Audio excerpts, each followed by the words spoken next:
नमस्ते. दुसऱ्या दिवसाच्या या क्लासमध्ये तुमचं स्वागत. आज आता आपण धारणा कशा बनतात हे आता आपण पाहिलं जाणार आहे.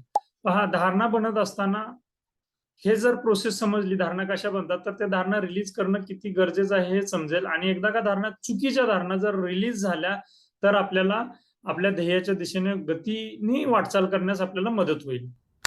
धारणा कशा बनतात हे समजून सांगण्यासाठी एक महत्वाचं असं उदाहरण घेऊ, ते म्हणजे आपल्याच बाबतीतलं. बघा, आपल्या बाबतीत काय होतंय की लहानपणी आपल्याला शाळेत ऍडमिशन घेण्याचा ज्यावेळेस निर्णय घेतला जातो तो आपल्या पालकांकडून घेतला जातो. मग पालक काय विचार करतात की जे जिथं कुठं राहतात तर तिथून आजूबाजूला जवळच्या ठिकाणी कुठं चांगली शाळा कोणत्या याचा विचार करतात आणि तिथं तो निर्णय घेतला जातो. शाळा पूर्ण झाल्यानंतर किंवा हायस्कूलला आल्यानंतर थोडस परत एकदा तो विषय घेतला जातो की ही शाळाच ठेवायची की दुसरी शाळा, दुसरी कोणती चांगली आहे, हा प्रोसेस मधून तो निर्णय तसाच कॉलेज लेवल पर्यंत येतो. कॉलेजला आल्यानंतर स्वतःची आपली कुवत किती आहे, आपल्याला किती झेपेल त्याचा विचार करून कॉलेजचं ऍडमिशन पाहिलं जातं. आणि कॉलेज नंतर ग्रॅज्युएशनला आपल्याला कोणता कोर्स चांगला आहे, त्याचा किती फायदा आहे, मार्केटमध्ये कुठल्या कोर्सला चलते आहे किंवा व्हॅल्युएशन आहे ह्याचा विचार करून आपण तो निर्णय घेतला जातो. ते झाल्यानंतर जॉब करत असताना कोणती कंपनी अशी आहे की जिथं चांगलं पेमेंट भेटेल, चांगलं पॅकेजेस भेटेल, तर त्या कंपनीचा आपण विचार करतो. आणि एकदा जॉब लागल्यानंतर की अजून कोणतं ब्रँड चांगला आहे जिथं आपल्याला चांगलं पॅकेज भेटेल, जिथं लर्निंग जास्ती भेटेल, याचा विचार केला जातो. बघा, हे एंटायरली जर्नीमध्ये एक कॉमन थिंग आहे. डिसिजन घेताना काय होतं तर बाहेर काय चांगलं आहे ह्याचा विचार करून निर्णय घेतला जातो. या सगळ्या प्रोसेसमध्ये आपल्याला काय वाटतं, आपल्याला कितपत येतं, त्यातलं आपलं कौशल्य काय आहे, ते कौशल्य विकसित करण्यासाठी असं कोणता बाहेर प्लॅटफॉर्म आहे हा विचार नाही केला जात. म्हणजे लहानपणापासूनच आपल्याला असं बिंबवलं गेलेलं आहे की बाहेर जे चांगलं आहे त्या पद्धतीने आपल्याला वागलं पाहिजे. तर ही झाली अशी एक धारणा बनते. तर तसंच आता आपण पाहूया की शास्त्रज्ञांनी अशा 6 पद्धतीने सांगितलेलं आहे की अशा पद्धतीने ह्या धारणा बनतात. तर पहिली कुठली आहे, तर पहिली आहे क्लेशदायक अनुभवाचा निष्कर्ष. म्हणजे धारणा कशा बनतात हे आता आपण पाहतोय.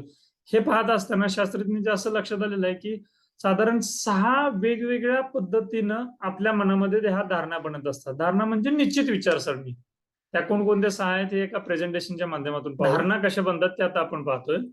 पहिला हा प्रोसेस आहे क्लेशदायक अनुभवाचा निष्कर्ष. क्लेशदायक अनुभवाचा निष्कर्ष म्हणजे एखादी घटना, एखादा प्रसंग जो त्रासदायक आहे तो घडलाय आणि तो घडल्यानंतर जो काही निष्कर्ष काढला जातो, जी काही निश्चित विचारसरणी बनली जाते, ती झाली धारणा. आता पाहूया, या धारणा क्लेशदायक घटनांमुळे बनत नाहीत. म्हणजे जो त्रास झाला त्या त्रासामुळे बनत नाही, तर त्याच्यानंतर आपण जो काही निष्कर्ष काढतो त्या निष्कर्षानं बनत राहतात. आता उदाहरण पाहू की शारीरिक छळ झाला असेल, शरीराच्या पुरतं जर मर्यादित असेल तर ते सहन होतं, पण तो मला त्रास देतोय त्याची काय हिंमत, असं म्हणून ज्या वेळेस आपण निष्कर्ष काढतो त्यावेळेस त्रास होतो. तो जो निष्कर्ष काढला जातो ती एक निश्चित धारणा बनते. ती धारणा आपल्याला त्रासदायक वाटते. मानसिक असेल किंवा वाळी टाकणे असेल. वाळी टाकणे, पहा, त्या बऱ्याचशाच घटना आजूबाजूला घडल्या जातात की ज्या ह्या असं सामाजिक बंधनातून किंवा त्यांच्यातून त्या एका कुटुंबावरती असं वाळी टाकण्याचा प्रोसेस घडला जातो. तर तिथं काय होतं तर तो त्यांना त्रास सहन केला जातो आणि समाजापासून तोडलं जातं. तर ती जी प्रोसेस आहे ती प्रोसेस अत्यंत क्लेशदायक आहे. त्याच्यानंतर जो निष्कर्ष काढला जातो तो त्या तशा निश्चित धारणा बनत जातो. दंगल असेल, बघा, हा सामाजिक उदाहरण आहे इथं.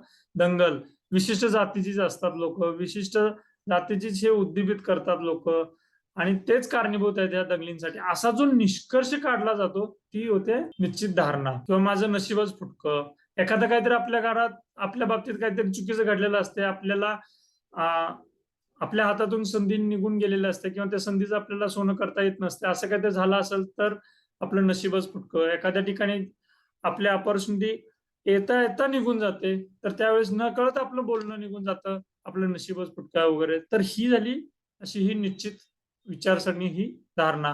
किंवा बऱ्याच लोकांना सहज बोलता बोलता बोलण्याची सवय असते की हे पूर्वजन्माचं फळ आहे म्हणून मला हे सगळं भोगावं लागते. तर ही झाली निश्चित विचारसरणी, त्या प्रसंगानंतर जे काही कन्क्लुजन काढलं जातं ते झालं, ती धारणा बनत जाते ह्या क्लेशदायक अनुभवाच्या निष्कर्षामुळे. दुसरं आहे माहिती घेत असतानाचा अनुभव. माहिती घेत असतानाचा अनुभव हे नॉर्मल आहे. नॉर्मल म्हणजे काय, सपोज एखादा मोबाईल असेल, थोडासा ऍडव्हान्स लेवलवरती त्याच्या टेक्नॉलॉजी असेल, तर ते टेक्नॉलॉजी काय आहे, ते ऍप्लिकेशन कसे आहेत, काय आहेत हे समजून घेत असताना थोडासा वेळ लागतो सुरुवातीला. आणि हे वेळ लागत लागत ते जे असंच बटन दाबल्यानंतर हे ओपन होतं, ते सेटिंग मध्ये तसं करावं लागतं वगैरे, हे एकदाच निश्चित झालं की तशीच आपली धारणा बनते आणि आपल्याला निश्चित विचारसरणी बनते की हे ऑपरेशन अशा पद्धतीने आपल्याला करता येतात. तसं ही ही कंटिन्युअस प्रोसेस आहे, लर्निंगची प्रोसेस आहे, कंटिन्युअस राहतं. चालणं बोलणं आपण शिकत राहतो. हे शिकत असताना आपण जे काय निष्कर्षावरती येतो त्या सगळ्या धारणा बनत जातात. दुसरं आहे संमोहन अवस्थेतील संदेश. उदाहरणार्थ डॉक्टर म्हणजे काय, की डॉक्टरांनी जे पण काही सांगितलेलं आहे ते आपण ऐकतो. म्हणजे एका अथॉरिटीनं, एका तज्ञ व्यक्तीनं आपल्याला जर काय सांगितलं असेल की हे असं करायचं आहे, तर आपण डोळे झाकून ते फॉलो करायला लागतो. तिथं आपण आपलं लॉजिक वापरत नाही की का सांगितलंय, काय कशासाठी सांगितलंय वगैरे. तर तज्ञ आहे ना तो, त्यानं सांगितलंय तर आपल्याला फॉलो करावं लागतं.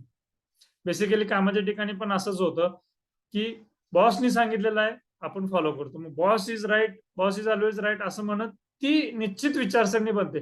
तिथं आपण क्रॉस क्वेश्चन करायला जात नाही. तिथं आपलं लॉजिक वापरून त्याच्यामध्ये अजून काही प्रश्न असतील तर ते विचारायला जात नाही. तर ते आपली एक निश्चित विचारसरणी बनून जाते. तर तो अथॉरिटी आहे ना, अथॉरिटीने सांगितलंय ना, तर आपल्याला फॉलो करायचं आहे. तर तशा पद्धतीनं आपल्या मनामध्ये धारणा बनत जातात. चौथा महत्वाचा मुद्दा आहे शिक्षकांकडून. म्हणजे शिक्षक हा एक अत्यंत महत्वाचा फॅक्टर आहे धारणा बनण्यासाठी. मी जेव्हापासून हे प्रॅक्टिस करतोय तेव्हापासून माझ्या काउन्सिलिंग सेशन मध्ये असे अनेक लोक भेटलेले आहेत की ज्यांनी शिक्षकांच्या काही वाक्यांमुळे त्यांच्या आयुष्यामध्ये त्यांच्या करिअरला टर्न आउट भेटलेला आहे. अनेकांनी करिअर चेंज केलेलं आहे शिक्षकांमुळे. काय होतं की तू तुझ्या आयुष्यात काहीच करू शकणार नाहीस असं न कळत बोलून गेलेलं असतं शिक्षकांनी, आणि त्याचा इम्पॅक्ट त्या विद्यार्थ्यावरती पडला जातो आणि तिथून पुढे त्यांचं करिअर चेंज करावं लागतं. अशा अनेक प्रसंग घडलेले आहेत. तर त्या नकळत शिक्षकांनी उच्चारलेल्या त्या एका शब्दामुळे, एका वाक्यामुळे अनेकांच्या मनामध्ये निश्चित विचारसरणी बनलेली असते. तर ती झाली त्या प्रकारची ती धारणा. काही लोक बोलतात, शिक्षक बोलून जातात, तू बुद्ध आहेस, तू नालायक आहेस, तुझा काही उपयोग नाही. नकळत बोलून जातात. त्याच्या पाठीमागे त्यांचा हेतू वेगवेगळा असू शकतो, पण ज्यावेळेस त्या विद्यार्थ्यानं ती जे कन्क्लुजन मान्य केलं जातं, त्यावेळेस त्याच्यासाठी ती धारणा बनली जाते. किंवा आई वडिलांच्या बदनामीशिवाय तू दुसरे काही करू शकणार नाहीस असं शिक्षक बोलून जातात. किंवा दुसऱ्या बाजूला तू हुशार आहेस, भविष्यात तू काहीतरी करून दाखवशील असं एखादं वाक्य जरी बोललं असलं तरी सुद्धा ती निश्चित विचारसरणी बनून जाते आणि त्याच्या पद्धतीनं मोटिवेट होऊन तो व्यक्ती, तो विद्यार्थी ऍक्शन घेत राहतो आणि चांगलं काहीतरी तो करून दाखवतो. तर अशा दोन्ही वेजनी अशा धारणा बनतात. मोस्टली शिक्षकांकडून पण महत्वाच्या ह्या आपल्या धारणा बनत जातात. ज्यावेळेस पर्सनल पीस प्रोसिजर करत राहतो आपण, त्यावेळेस तुम्ही हे चेक केलं पाहिजे की काही चुकीच्या धारणा जर आपल्याला आपल्या शिक्षकांकडून आलेल्या असतील तर त्या तिथल्या तिथं ते नोट करून रिलीज करता आल्या पाहिजेत. पाचवं जे आहे हे अजाणतेपणीचं प्रतिमा अनुकरण. म्हणजे काय, तर आपण जे काय पाहिलं गेलेलं असतंय, जे काय आपण सातत्यानं पाहतो त्याचं आपण अनुकरण करायला चालू करतो. ते तसंच करायचा प्रयत्न करत राहतो आणि हे नकळतपणे होऊन जातं. ही पण एक प्रोसेस असते. हे काही स्पेशल होत नाहीये. ही नकळतपणे होत राहतं. लहानपणी आपल्या आयुष्यात पालकांकडून आपण खूप शिकत असतो. पालक जसे करतात तसंच आपण करायला जातो. जे सांगितलं त्यापेक्षा जे बघितलं जातं त्याचं अनुकरण करतो आपण. सिने कलाकार काय करतात, ते कसे वागतात, त्याच्या पद्धतीने आपण वागायचा प्रयत्न करतो किंवा जाहिरातींमध्ये जे काय सांगितलं जातं ते आपण करत असतो. पहा, मी एक महत्वाचं उदाहरण देतो. पेस्टचं. पेस्टच्या जाहिराती ज्या पण काय आहेत, टूथपेस्टच्या जाहिराती ज्या पण काय आपण टेलिव्हिजनवरती पाहतो, तर ते पाहत असताना ब्रशवरती किती पेस्ट घेतली जाते? जर एखाद्या तज्ञ डेंटिस्टला जर विचारलं, तर तो नक्कीच सांगेल, की पेस्ट थोडीशी जरी असेल तरी सुद्धा इनफ असत्या एका वेळच्या ब्रश करण्यासाठी.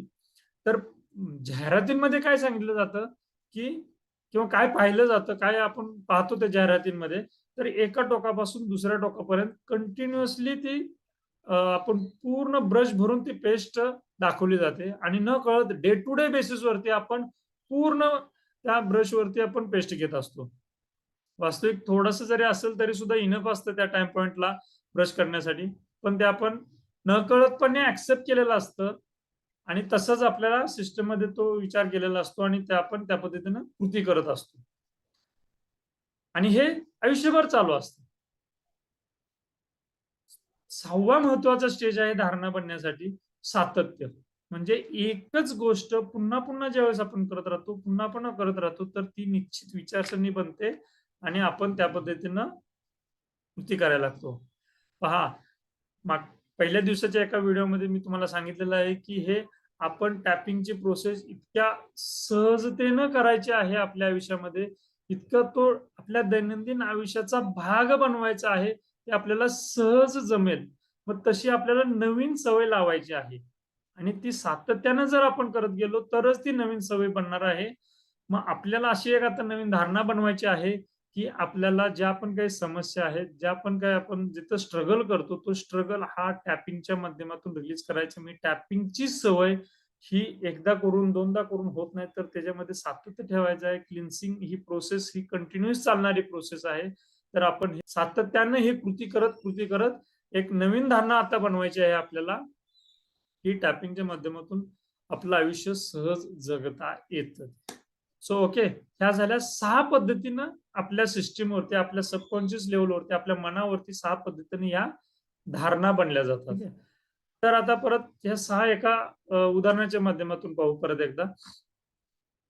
आजारी मुलगा आहे, आजारी पडतो आपण लहानपणाचं घ्या. एक मुलगा लहानपणी आजारी पडलेला आहे, तर तो आपण त्यांना डॉक्टरांकडे घेऊन जातो. म्हणजे हायर अथॉरिटी. डॉक्टर काहीतरी सल्ला सांगतात, काहीतरी औषध पाणी देतात आणि हे करू नका, ते करू नका असं सांगितलं जातं. तर ते आपण पूर्णपणे ॲक्सेप्ट करतो. तिथं विचार नाही करत आणि तसंच सांगितलेलं आहे डॉक्टरांनी आपल्याला ते फॉलो करायला पाहिजे. हे मान्य करतो आणि त्याच्या पद्धतीने कृती करतो. त्याचा आपल्याला रिझल्ट येतो. आपला विश्वास बसतो, की येस तज्ञांनी सांगितलं तर आपण फॉलो करतो. फॉलो केल्यानंतर आपल्याला रिझल्ट येतात आणि आपल्याला त्या त्रासातून मुक्ती भेटते. आणि हे लहानपणापासून चाललेलं असतं. म्हणून आपण जे काही डॉक्टरांनी सांगितलेलं असतं, जनरली 99% आपण डॉक्टरांना प्रतिप्रश्न विचारत नाही, की हे बरोबर आहे का? किंवा ह्याचं कारण काय आहे? हे जे तुम्ही सांगितलेलं आहे याचं कारण काय? हे आपण प्रश्न विचारत नाही. जे सांगितलेलं आहे ते लगेच ऐकतो. आणि ती प्रोसेस आपली लहानपणापासून आतापर्यंत चालत आलेली असते. त्यामुळे आपण प्रश्न विचारण्याच्या फंदात पडतच नाही. ठीक आहे. सो अशा पद्धतीने आपली निश्चित विचारसरणी बनत जाते. सो आता आपण पाहिलं, की धारणा कशा बनतात. हे धारणा कशा बनतात हे समजून घेणं का महत्वाचं आहे तुम्हाला सांगतो. धारणा कशा बनतात हे जर समजलं, तर त्याच्यावरती ॲक्शन घेऊन त्या रिलीज करून आपल्याला त्यातून बाहेर पडायचं आहे. तेही टॅपिंगच्या माध्यमातून. म्हणून हे धारणा कशा बनतात हे समजून घेतलं. ठीक आहे. चला आता पुढच्या क्लासमध्ये. Thank you.